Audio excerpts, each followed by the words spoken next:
ASUS has been doing quite some interesting things lately, and honestly, I did not expect this. This surprised me. This laptop has a dial. A physical dial. And it's pretty awesome.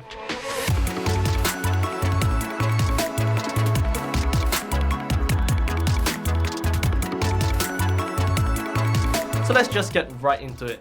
This is the Asus ProArt Studiobook 16 OLED, and as you can tell from the name, Asus is pretty much setting this laptop up to be the go-to laptop for content creators. We are talking Ryzen 9 5900HX, GeForce RTX 3070, 32GB of RAM, and even dual 1TB NVMe PCIe 3.0 SSDs in RAID 0. But of course, you have the option of choice to go with a different configuration. But if you want the best of the best with this particular model, that's what you can get. So we now know that the hardware is pretty powerful, but what ties that all together is the display. And as you can already tell from the name, this is an OLED panel and it's downright gorgeous. This is a 16-inch panel with a 16:10 aspect ratio and a resolution of 3840 by 2400 at 60Hz. And because it's OLED, you get a 100% DCI-P3 with a delta E of less than 2, Kalman verified and Pantone validated, along with HDR 500 True Black. The display is really amazing, especially if you're someone in the creative media. Photos, videos, graphics, print, you name it. Anything you would do that would require that amount of color coverage and accuracy, this display will deliver. And even if not, this display is plenty great for casual using or just consuming content. Personally, I very much enjoyed watching my anime on this display. Everything just looks so much better. OLED really brings it to the next level. The same can also be said for games. Genshin Impact looks amazing and Resident Evil 3 is so much more immersive. Now we'll dive more into the performance and temperatures in a bit later, but for now, let's talk about what makes this laptop so unique. That dial. And it's something that I never knew I needed.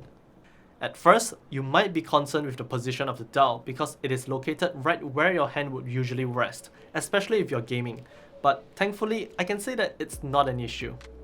Because the dial is recessed into the keyboard deck and just between the two halves of the chassis, it's well out of the way. But yet, it's close enough that you can comfortably use it with your thumb while your fingers are still resting on the keys. It has actually been a lot more intuitive than I thought, and yes, while I did need some time to get used to it, within a week or two, it pretty much became second nature. The default function of the dial is volume and brightness, which is nice, but it can do so much more than that, and the main reason for that is that ASUS has actually built this to work nicely with Microsoft. So this dial works on the same parameters as the Microsoft Surface dial, which pretty much means that you can be rest assured on full Windows support and functionality. ASUS has also already taken a step further by including customizable functionality through their ProArt Creator Hub software. So if you use a creative suite like Adobe and say Photoshop, you can assign various functions or tools that's unique to Photoshop onto that dial. So you can do things like changing the brush size, changing opacity, so on and so forth. It is essentially an extra tool that you can have in your creative arsenal, and it's really nice. Now, support for more software will come in the future, and ASUS is fully on board to fully support it in the long run. But for now, it is already pretty sweet. But apart from the dial, ASUS has also implemented one more thing with the trackpad. Instead of just 2 buttons, you now get 3. For most of us, this probably isn't important, but for those of you who use a laptop for stuff like CAD, this might be a game changer for you in a pinch. In those software, you usually use the middle mouse button to orbit around the 3D space, and yes, if you have a mouse, that's easily doable and very frequently used. But if let's say for whatever reason that you don't have your mouse with you, well, you can be glad to know that you can do that exact same function on this laptop. As for the rest of the laptop, design-wise, it's really minimalistic and simple. Professional looking, and I like it. Only thing to note is that it isn't that light at about 2.4 kilograms, roughly 5.3 pounds, but it is military standard 810H certified. As for the keyboard and trackpad itself, they feel great to use, no complaints here. Ports wise, you do get quite the decent amount split between both sides of the laptop. The important thing to note here is that you do actually get RJ45 and a crazy fast SD Express 7.0 card reader that can achieve almost 1GB per second. But now, let's jump back into performance. Through the ProArt Creator Hub, you get access to 3 main performance profiles: normal, rendering, and rendering with full fan speed. In Cinebench R23, the Ryzen 9 5900 HX performed admirably, although it is actually a little shy of the average across the competition with the same CPU.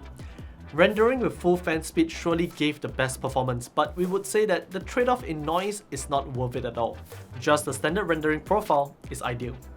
The same can also be said for DaVinci Resolve. The Ryzen 9 5900 HX easily renders the 1080p and 4K projects without a sweat. For gaming, it's pretty fantastic performance and well expected given the use of an RTX 3070 capable of up to 110 watts. 1080p is of no issue and you will achieve really high frame rates. But if you want to really enjoy that 4K, that's actually doable as well.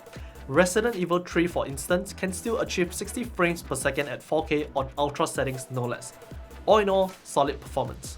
Ray tracing performance is great as well, especially for 1080p. This is also another way to enjoy the latest games. Where it starts to fall short is ray tracing at 4K. Even with DLSS, performance isn't up to par, though I guess it's to be expected. Talking about temperatures in both creative and gaming applications, you'll see that Ryzen 9 top up around 95 degrees Celsius and that RTX 3070 staying much cooler, well below 80. As for battery life, the laptop comes with a 90 watt-hour battery and it gets by decently given the amount of power it has. You can expect roughly 5 hours or so of casual use. Overall, it's a solid laptop that's really catered towards content creators. You have the performance, you have the visuals, you have the unique dial, the extra button for the trackpad, and a versatile set of ports. It is just one solid package and it performs really admirably. Granted, it might burn a hole in your wallet, but with that said, I'm really liking this laptop. And I do think that this is a laptop that you should look at if you're into content creation. It really is that good and it does bring a new trick to the table. The dial is pretty awesome. If you have any questions, let us know in the comment section down below. If you'd like to, do check out the affiliate links in the description as well. If you do, thanks for support. Don't forget to like this video, subscribe to us on YouTube, follow us on Facebook, Twitter and Instagram. Till the next one. See ya!